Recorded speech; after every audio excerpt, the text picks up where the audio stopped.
ಕಳೆದ 3-4 ವರ್ಷದಿಂದ ಮಳೆ ಅಬ್ಬರಕ್ಕೆ ಪುಟ್ಟ ಜಿಲ್ಲೆ ಕೊಡಗು ಅಕ್ಷರಶಃ ಕಂಗಾಲಾಗಿದೆ. ಎಲ್ಲೆಂದರಲ್ಲಿ ಬೆಟ್ಟ ಗುಡ್ಡ ಕುಸಿತ, ರಸ್ತೆ ಕುಸಿತ, ರಸ್ತೆಯೇ ಅರ್ಧಕರ್ಧ ಕಟ್ಟಾಗಿರುವ ಉದಾಹರಣೆಗಳು ಇವೆ. ಒಟ್ಟಾರೆಯಾಗಿ ಜನಜೀವನವೇ ಅಸ್ತವ್ಯಸ್ತವಾಗಿತ್ತು. ಜನರಿಗೆ ಆ ಭಯ ಇನ್ನೂ ಹೋಗಿಲ್ಲ. ಆ ಪ್ರಮಾಣದ ಬೆಟ್ಟ ಗುಡ್ಡ ಕುಸಿತಕ್ಕೆ ಎಗ್ಗಿಲ್ಲದೆ ಪರಿಸರ ನಾಶವಾಗ್ತಿರೋದು ಜೆಸಿಬಿ ಹಿಟಾಚಿಗಳ ಕೆಲಸವೂ ಕಾರಣವೆಂದು ಹೇಳಲಾಗಿತ್ತು. ಈ ವರ್ಷವೂ ವಾಡಿಕೆಗಿಂತ ಹೆಚ್ಚು ಮಳೆಯಾಗುವುದಾಗಿ ವರದಿಯಾಗಿದ್ದು, ಮಳೆಗಾಲ ಮುಗಿಯುವವರೆಗೂ ಟಿಂಬರ್ ಸಾಗಾಟಕ್ಕೆ ಬ್ರೇಕ್ ಹಾಕಬೇಕೆಂದು ಬೆಳೆಗಾರರು ಜಿಲ್ಲಾಡಳಿತಕ್ಕೆ ಒತ್ತಾಯಿಸಿದ್ದಾರೆ. ಮುಗಿಲೆತ್ತರಕ್ಕೆ ಬೆಳೆದು ನಿಂತಿರೋ ಮರಗಳು ಒಂದೆಡೆಯಾದರೆ, ಮತ್ತೊಂದೆಡೆ ಕಡಿತಲವಾದ ಮರಗಳನ್ನು ರಸ್ತೆ ಬದಿ ಸಾಲಾಗಿ ತಂದು ಹಾಕಿರೋ ಟಿಂಬರ್ ವ್ಯಾಪಾರಸ್ಥರು. ಇದನ್ನೆಲ್ಲ ನೋಡಿ ಆತಂಕದಲ್ಲಿರೋ ಕೊಡಗಿನ ಜನ 10-12 ಚಕ್ರದ ಲಾರಿಗಳಲ್ಲಿ ಈ ಮರಗಳನ್ನು ಸಾಗಿಸಿದ್ರೆ ಮಳೆಗಾಲದಲ್ಲಿ ರಸ್ತೆಯ ಕತೆ ಏನೆಂಬುದು ಕೊಡಗಿನ ಜನರ ಪ್ರಶ್ನೆ. ಜುಲೈ 1ರಿಂದ ಜಿಲ್ಲೆಯಲ್ಲಿ ಭಾರೀ ವಾಹನಗಳ ಸಂಚಾರವನ್ನು ನಿಷೇಧಿಸಿ ಜಿಲ್ಲಾ ದಂಡಾಧಿಕಾರಿ ಹಾಗೂ ಪ್ರಾದೇಶಿಕ ಸಾರಿಗೆ ಪ್ರಾಧಿಕಾರದ ಅಧ್ಯಕ್ಷರಾದ ವೆಂಕಟರಾಜ್ ಆದೇಶ ಹೊರಡಿಸಿದ್ದಾರೆ. ಆದೇಶ ಉಲ್ಲಂಘಿಸುವವರ ವಿರುದ್ಧ ಕಾನೂನು ಕ್ರಮ ಕೈಗೊಳ್ಳುವಂತೆಯೂ ಎಚ್ಚರಿಸಿದ್ದಾರೆ. ಇನ್ನೊಂದೆಡೆ ಶಾಸಕ ಎಎಸ್ ಪೊನ್ನಣ್ಣ ಅವರು ಮರ ಕಡಿತಲೆ ನಿಷೇಧಿಸಿ ಆದೇಶ ಹೊರಡಿಸಿದ್ದಾರೆ. ಹೀಗಿದ್ದರೂ ಜಿಲ್ಲಾಧಿಕಾರಿ ಹಾಗೂ ಶಾಸಕರ ಆದೇಶ ಕಾರ್ಯರೂಪಕ್ಕೆ ಬಾರದೆ ಎಂದಿನಂತೆ ಮರ ಕಡಿತಲೆ, ಭಾರೀ ವಾಹನಗಳ ಓಡಾಟ ನಡೆಯುತ್ತಲೇ ಇದೆ.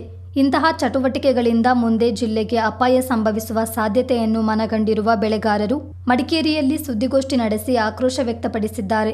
ಟಿಂಬರ್ ವ್ಯಾಪಾರಿಗಳು ಪ್ರಕೃತಿಯ ಮೇಲೆ ದಬ್ಬಾಳಿಕೆ ನಡೆಸುತ್ತಿದ್ದಾರೆ ಎಂದು ಬೆಳೆಗಾರ ಮನ್ನೀರ ಉಮೇಶ್ ಅಪ್ಪಣ್ಣ ಆರೋಪಿಸಿದ್ದಾರೆ.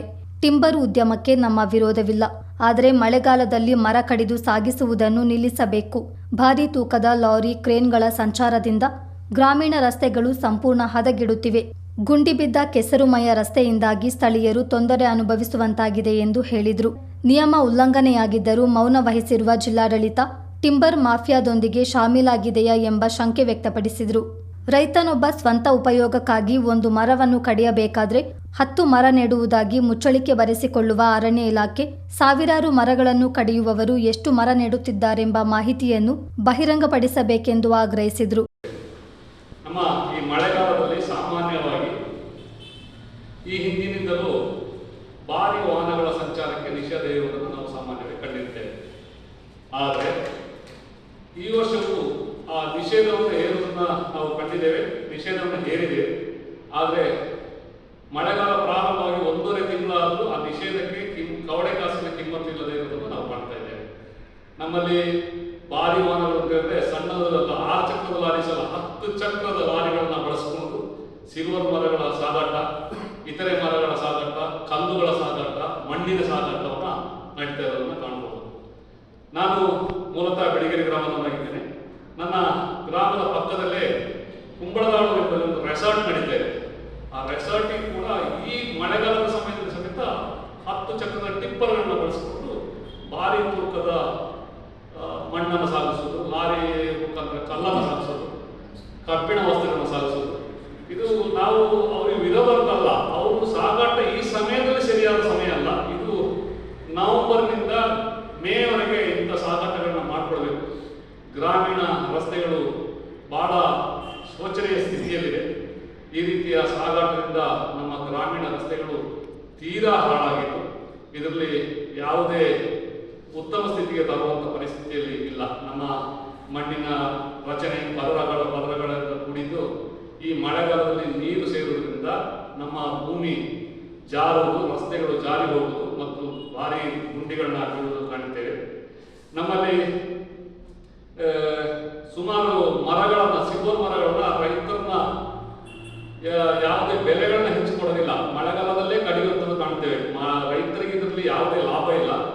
ಈ ಮರಗಳ ಮಾಫಿಯಾ, ಟಿಂಬರ್ ಮಾಫಿಯಾದವರು ಸಿಲ್ವರ್ ಮರಗಳನ್ನ ಕಡಿದು ರಸ್ತೆಗೆ ಕ್ರೈನ್ ಮುಖಾಂತರ ಎಳೆದು ಅಲ್ಲಿಂದ 10 ಚಕ್ರದ ಲಾರಿಗಳಿಗೆ ತುಂಬಿಸುವಂಥದ್ದು, ಕ್ರೈನ್ ಮುಖಾಂತರವೇ ನಾವು ಮರವನ್ನು ತುಂಬಿಸೋದು ಕಾಣಬಹುದು.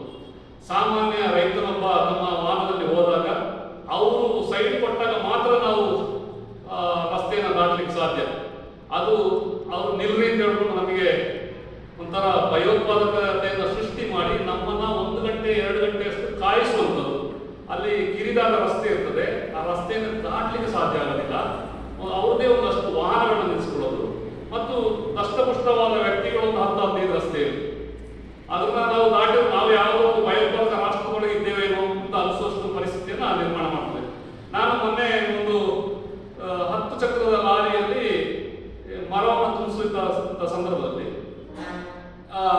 ಅಲ್ಲಿ ಹೋಗಿ ಒಂದು ಫೋಟೋವನ್ನು ತೆಗೆದೆ ಮತ್ತೊಂದು ವಿಡಿಯೋ ಮಾಡೋಣ ಅಂತ ಹೇಳ್ಬೋದು. ಹೋಗ್ಬೇಕಿದ್ರೆ ಒಂದು 10-20 ಜನ ಬಂದು ಯಾಕೆ ಯಾರನ್ನ ಕೇಳಿ ಮಾಡ್ತಿರೋದು ನಿಮ್ದಲ್ಲ ರೀ ಮಾಡಲಿಕ್ಕೆ ಅಂತ ಹೇಳುವಷ್ಟರ ಮಟ್ಟಿಗೆ ಇದಾಗಲ್ಲದೆ ಪುನಃ ಯಾರು ಮರವನ್ನು ಕೊಟ್ಟಿದ್ರೆ ಆ ಬೆಳೆಗಾರನ ಕಲಿಸ್ಬೇಕು, ಇದು ನಮ್ಮ ಮರ, ನೀವು ಇದನ್ನ ಹೆಚ್ಚು ಕಮ್ಮಿ ಮಾಡಬೇಡಿ ಅಂತ ಹೇಳುವಷ್ಟು ದಬ್ಬಾಳಿಕೆಯನ್ನು ನಡೆಸುವುದು. ಮಳೆಗಾಲದಲ್ಲಿ ತುರ್ತು ಕೆಲಸ ಹೊರತುಪಡಿಸಿ ಉಳಿದಂತೆ ಜೆಸಿಬಿ ಮತ್ತಿತರ ಬೃಹತ್ ಗಾತ್ರದ ವಾಹನಗಳಿಗೆ ನಿಷೇಧ ಹೇರಬೇಕು. ರಸ್ತೆ ಬದಿಗಳಲ್ಲಿ ಚರಂಡಿ ನಿರ್ಮಾಣ ಮಾಡಬೇಕೆಂದು ಬೆಳೆಗಾರರಾದ ಕೋಟೇರ ಶರಿಮುದ್ದಪ್ಪ, ತುಮ್ತಜೆ ತಿಮ್ಮಯ್ಯ, ಪರ್ಲಕೋಟಿ ಮಾಚಯ್ಯ ಜಿಲ್ಲಾಡಳಿತಕ್ಕೆ ಒತ್ತಾಯಿಸಿದ್ದಾರೆ. ದೊಡ್ಡ ದೊಡ್ಡ ಲಾರಿಗಳಲ್ಲಿ ಮರಗಳನ್ನು ಸಾಗಿಸುವುದು ಅಪಾಯಕ್ಕೆ ಆಹ್ವಾನ ನೀಡುವಂತಿದೆ. ಭೂಮಿಯ ಮಣ್ಣು ಸಡಿಲಗೊಳ್ಳುತ್ತೆ. ಇದರಿಂದ ರಸ್ತೆಗಳು ಡ್ಯಾಮೇಜ್ ಆಗ್ತಿವೆ. ಮಣ್ಣನ್ನು ಹಿಡಿದಿರೋ ಮರಗಳೇ ಇಲ್ಲವಾದ್ರೆ ಅಪಾಯ ಕಟ್ಟಿಟ್ಟ ಬುತ್ತಿ. ತೋಟ ಕಾಡುಗಳನ್ನೇ ಆಶ್ರಯಿಸಿರೋ ವನ್ಯಪ್ರಾಣಿಗಳಿಗೂ ಕಂಟಕವಾಗಿ ಪರಿಣಮಿಸಲಿದೆ. ಹೀಗಾಗಿ ಜಿಲ್ಲಾಡಳಿತ ಹಾಗೂ ಅರಣ್ಯ ಇಲಾಖೆ ಕೊಡಗಿನ ಯಾವುದೇ ಭಾಗದಲ್ಲಾಗಲಿ ಮಳೆಗಾಲದಲ್ಲಿ ಮರಗಳನ್ನು ಕಡಿದು ಸಾಗಾಟ ಮಾಡಲು ಸಂಪೂರ್ಣ ಬ್ರೇಕ್ ಹಾಕಬೇಕು ಎಂಬುದು ಕೊಡಗಿನವರ ಆಗ್ರಹ.